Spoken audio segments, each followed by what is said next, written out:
Bine ai venit la clasa de Yin Yoga pentru meridianele Yin rinichi și Yang vesică urinară. Pentru astăzi poți pregăti o salteluță sau o pătură pe care să poți face practica, un bolster de yoga sau, dacă nu, poți folosi chiar o pernă sau două din casă. Cele două meridiane energetice Yin rinichi și Yang vesică urinară tranzitează pe anumite porțiuni din corp, iar fiecare organ intern ce se află pe meridianele energetice specific este asociat, conform medicinei tradiționale chineze, cu un element din natură. De asemenea, organele interne sunt cele prin care circulă frecvența energetică a emoțiilor noastre, iar emoțiile umbră, care nu se eliberează și rămân blocate, nu mai permit energiei vitale să curgă. În cazul meridianilor rinichi și vesică urinară avem astfel. Rinichii se află pe meridian Yin. Emoțiile umbră care se stochează aici sunt frica, fobiile, nesiguranța, lipsa motivației. Dezechilibrele se manifestă prin afecțiuni ale sănătății, precum afecțiuni renale, probleme sexuale, dureri la genunchi și glezne, oboseală cronică. Vesica urinară se află pe meridian Yang. Emoțiile umbră care creează blocaje sunt nesiguranța, timiditatea, lipsa curajului, neseriozitatea, hiperactivitatea nervoasă, stres, spaimă, groază. Dezechilibrele în acest punct se manifestă prin afecțiuni ale sănătății, precum incontinență, urinare dureroasă, infecții la rinic și vesică, dureri în zona lombară, senzație de frig. Prin practica de Yin Yoga vom lucra cu aceste meridiane energetice și vom crea relaxarea, deschiderea, decongestionarea acestor zone pentru a favoriza pătrunderea energiei Qi, hidratarea, circulația sanguină și întărirea țesuturilor. Vă rog să vedem acum și linia meridianelor energetice. Pentru meridian rinichi, pornește din talpă, din dreptul degetului mic de la picior, încercuiește glezna, apoi urcă pe picior, pe interior, până la baza coloanei vertebrale. Apoi, din abdomenul inferior, urcă către torace, apoi se oprește de o parte și de alta a sternului. Pentru meridianul vesică urinară, pornește de la interiorul ochilor, urcă pe frunte, pe cap, coboară până la baza scalpului, coboară paralel cu toată coloana vertebrală pe spate, ajunge în zona lombară, merge mai departe pe fesieri în jos, pe interiorul genunchilor, până jos lângă gleznă și vine în lateral pe exteriorul tălpii, terminându-se în exteriorul degetului mic de la picior. Meridianele curg pe o parte și pe alta a corpului în mod egal, se află în oglindă.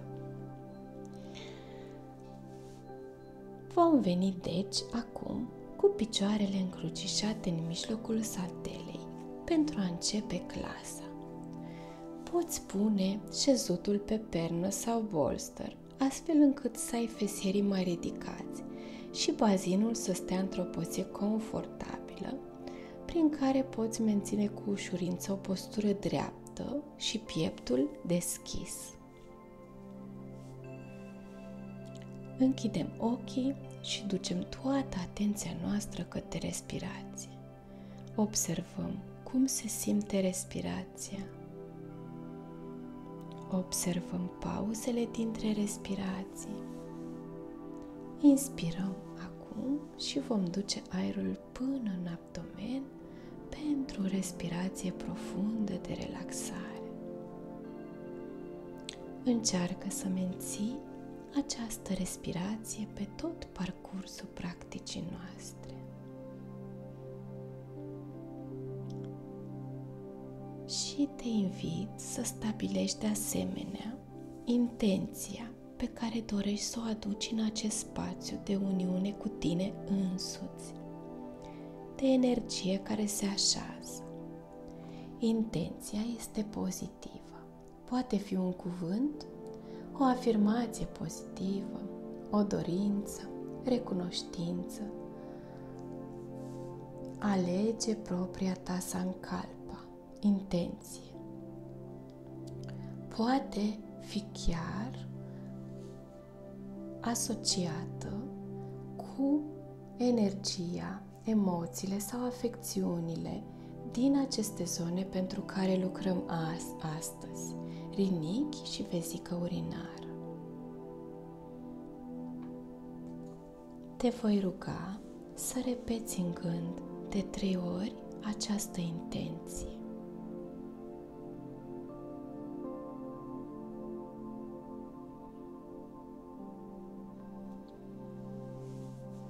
Acum putem începe practica. Prima postură se numește shoelace. Din poziție șezut, unim tălpile picioarelor noastre îndoite, iar trunchiul și capul se apleacă în față către picioare. Mâinile se întind în față sau pot prinde vârful picioarelor. Capul atârnă relaxat. Vom rămâne în această poziție timp de 3 minute. Zonele targetate sunt interiorul coapselor și mușchii spatelui. Se întind deci spatele și coloana vertebrală. Se decompresează zona lombară și se deschid șoldurile.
Vom face acum un rebound. Ne întindem ușor cu fața în sus, întindem picioarele și rămânem așa timp de 1 minut, cu mâinile pe lângă corp întinse. Ne relaxăm și observăm ce senzații sunt în corp după această postură.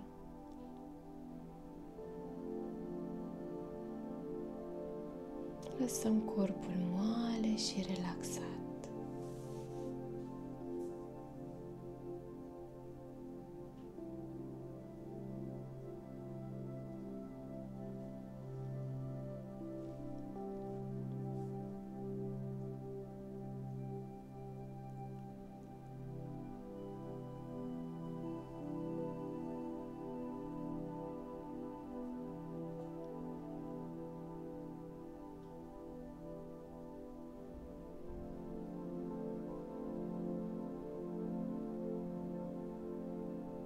Acum putem reveni înșezut în mijlocul saltelei. În următoarea postură vom îndoi pentru început piciorul stâng cu talpa spre exterior, lângă coapsa dreaptă, urmând ca piciorul drept să se așeze îndoit peste piciorul stâng. Spatele rămâne drept sau ne putem apleca ușor în față, lăsând capul în jos. Mâinile pot să se odihnească pe lângă corp sau putem uni palmele în dreptul pieptului. Dacă mâinile rămân pe lângă corp, putem prinde tălpile picioarelor. Mie îmi place să le țin astfel prinse. Poți păstra poziția care ți este cea mai confortabilă ție. Vom rămâne aici timp de 3 minute. În această poziție, zona targetată sunt fesierii și exteriorul coapsei. Dacă rămâi aplecat, se asigură și decompresia zonei lombare. De fiecare dată, zonele targetate rămân sub atenția noastră și le putem susține inclusiv cu respirația. Ne imaginăm că respirăm prin acele zone pentru a oferi un plus de elasticitate, de relaxare, de hidratare.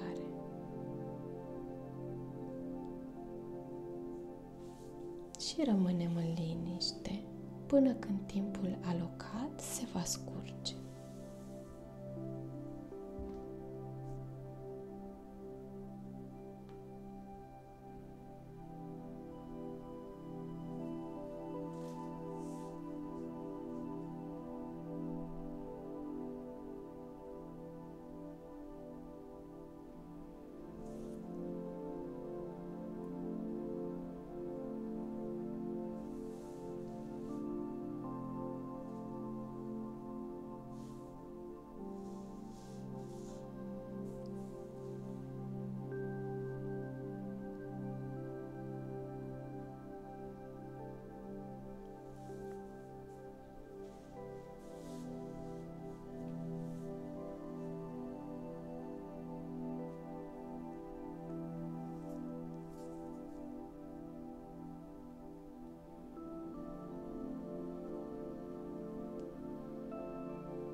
Acum revenim pentru a schimba pe partea opusă. Astfel, piciorul drept coboară pe sol, îndoit și tras în exterior lângă coapsa stângă, iar piciorul stâng se va așeza îndoit peste piciorul drept. Aceleași recomandări se aplică și aici, în cazul trunchiului și capului, dacă dorești să le menții aplecate în față sau să rămână drepte. Mâinile se pot uni în dreptul pieptului, în formă de rugăciune, sau să rămână pe lângă col. Alegerea este a ta. Vom rămâne și pe această parte timp de 3 minute. Relaxăm picioarele, coapsele, fesierii și lăsăm să-și găsească loc în corpul nostru liniștea, senzația de spațiu și căldură. Ne ascultăm corpul, ne observăm senzațiile. Acolo unde există disconfort sau tensiune, putem susține imaginându-ne că respirăm prin acea zonă. Ducem respirația acolo.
Acum readucem ușor piciorul de deasupra înapoi și ne pregătim pentru un rebound. Să ne întindem pe spate, pe saltea, picioarele întinse și puțin depărtate de linia mediană a corpului. Mâinile relaxate, spatele relaxat. Rămânem întinși timp de 1 minut și observăm senzațiile. Lăsăm să se așeze energia și corpul să integreze postura anterioară.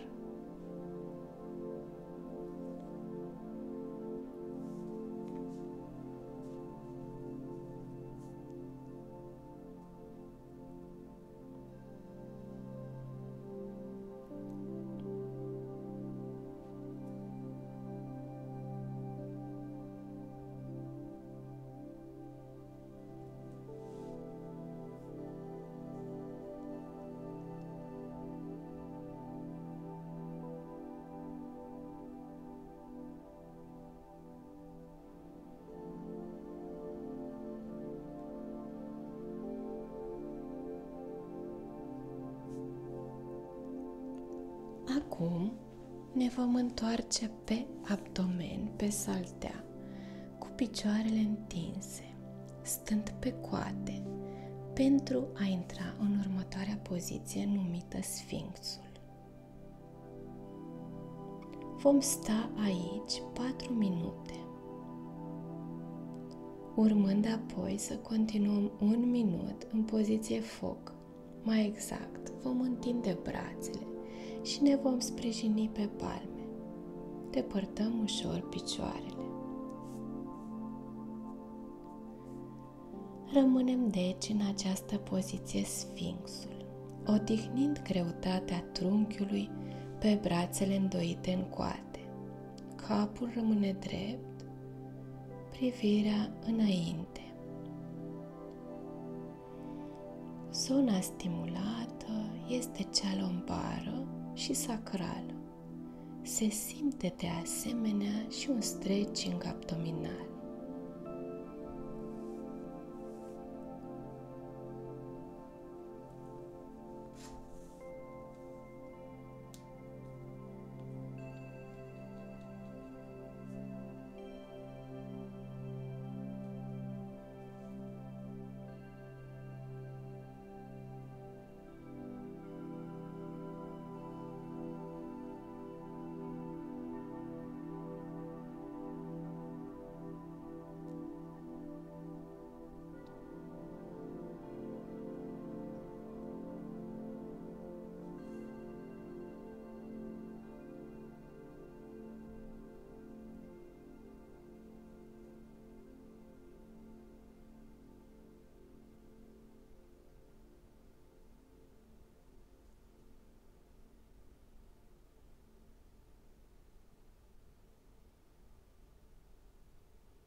Acum vom întinde brațele și ne vom sprijini pe palme pentru încă 1 minut.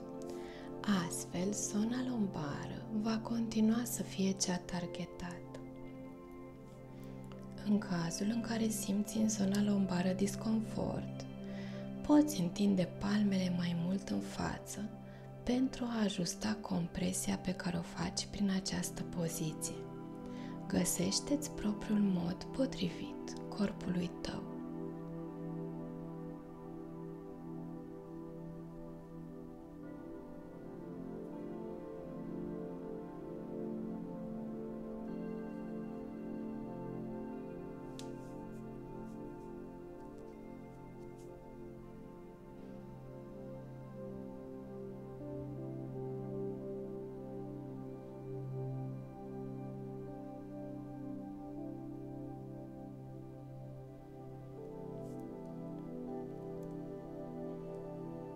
Acum ne putem întinde complet cu fruntea pe brațele îndoite și ne putem relaxa păstrând un rebound. Vom rămâne timp de 1 minut.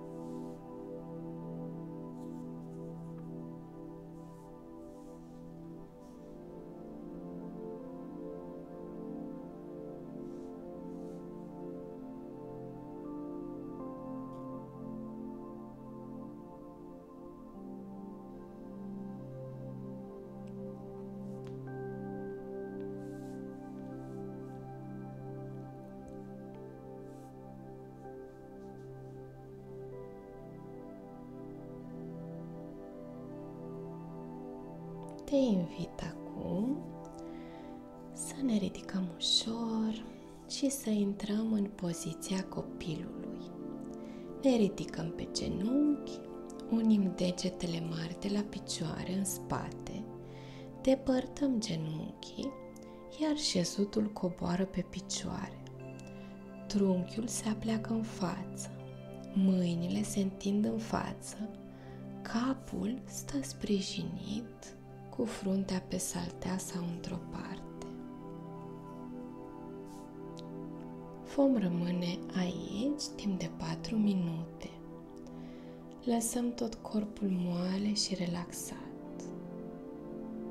Aceasta este una din cele mai îndrăgite poziții de Yin Yoga, datorită relaxării și detensionării pe care o oferă.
vom întoarce în șezut, ușor, și vom pregăti următoarea poziție.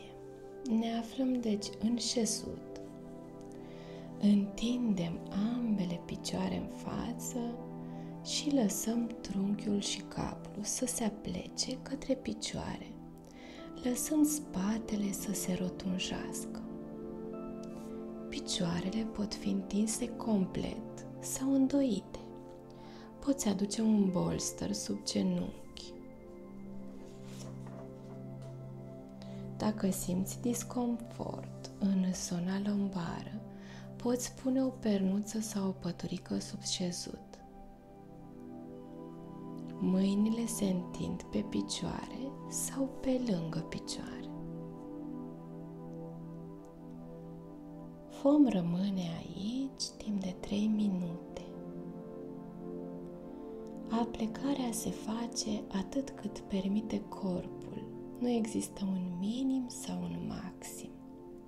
Aplecarea în față va întinde profund zona spatelui, care este cea targetată, dar și picioarele, astfel încât această întindere o poți simți doar cu o ușoară aplecare sau poate cu o aplecare completă până jos. Tu decizi cum se simte cel mai bine pe corpul tău.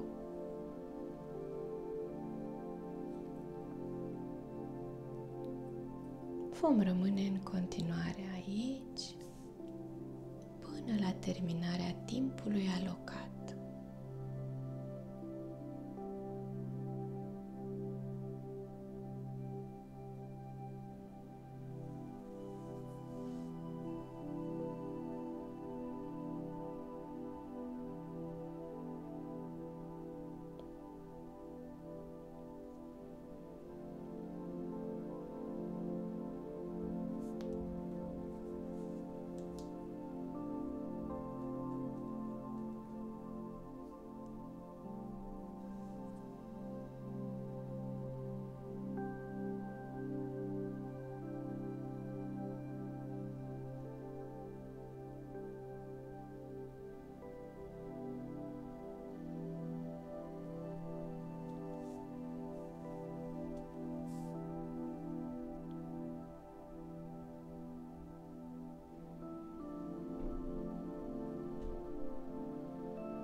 Te invit acum să eliberezi ușor, să revii cu spatele drept și capul sus și să te întinzi pe saltea. Vom mai rămâne câteva momente în poziție întinsă.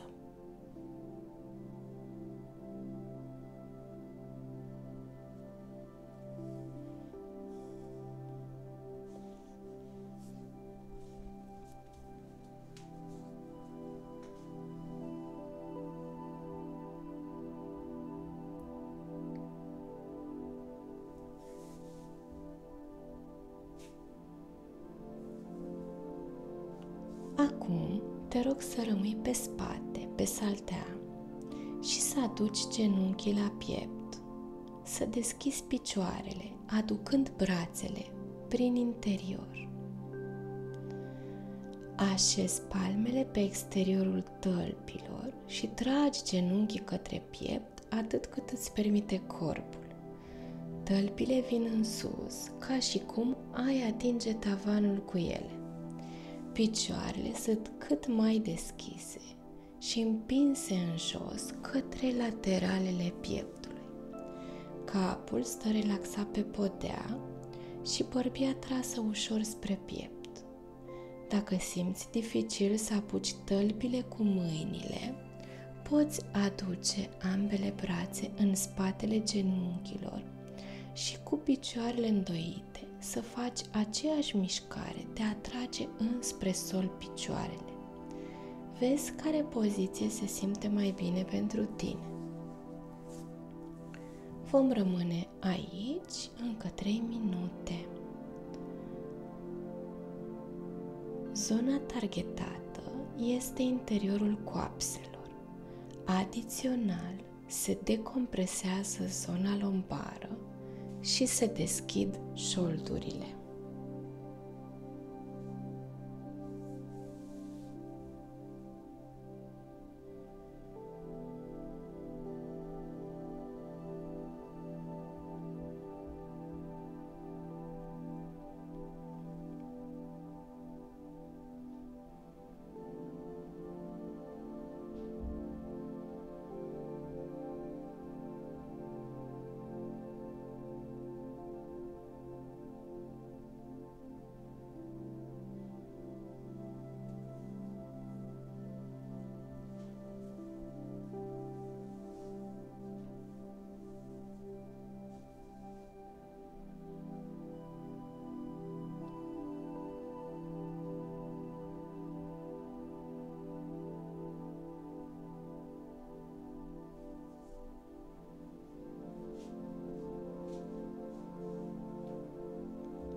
Poți elibera picioarele acum, le poți întinde ușor pe saltea.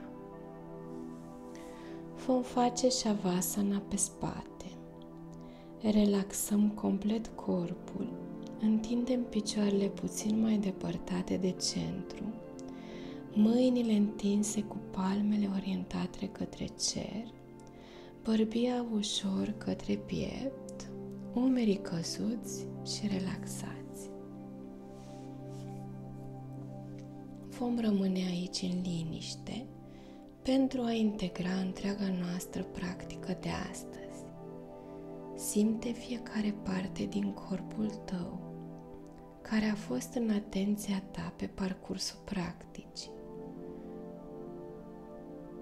Simte tot corpul. Simte căldura, relaxarea, starea de bine. Rămâi conectat cu respirația și profunzimea momentului prezent în care ai onorat corpul tău.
Acum te invit să te întorci pe partea stângă într-o mică rostocolire, precum o minge, și să mai rămâi puțin aici.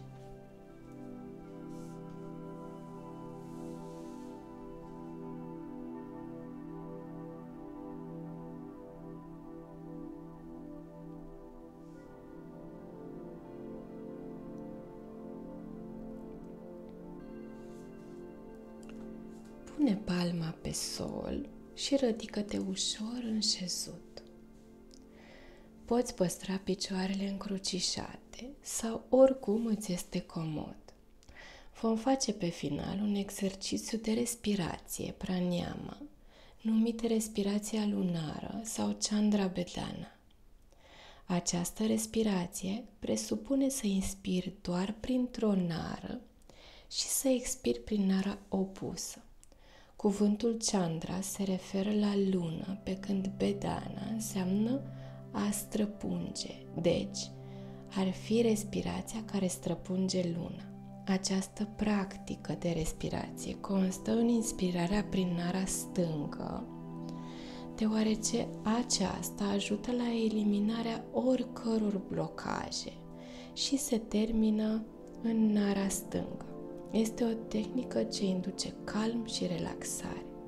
Pentru a începe practica, vom aduce mâna dreaptă în mudra Vishnu, prin îndoirea degetului arătător și degetului mijlociu către palmă, atât cât poți.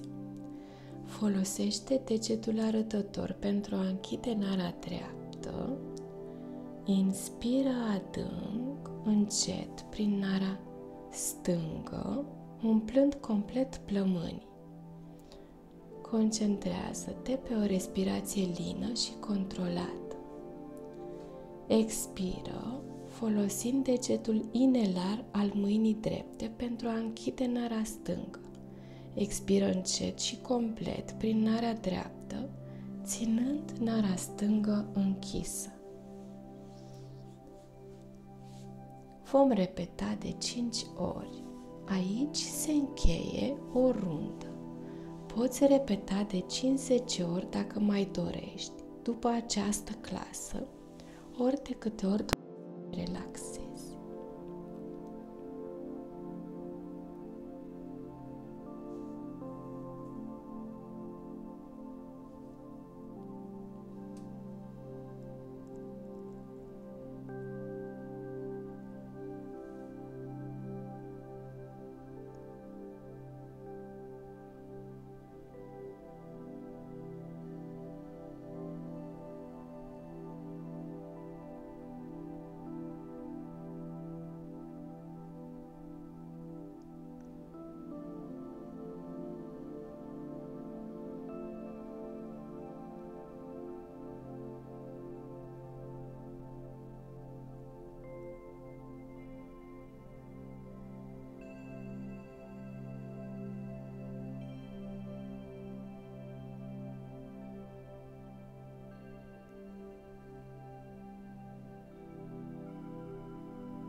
Acum, readucem în atenția noastră intenția de astăzi pentru a încheia clasa. Unim palmele și le ducem în dreptul inimii cu recunoștință și mulțumire pentru practică. Îți mulțumesc pentru că ai fost aici alături de mine și ne revedem cu drag la o clasă viitoare.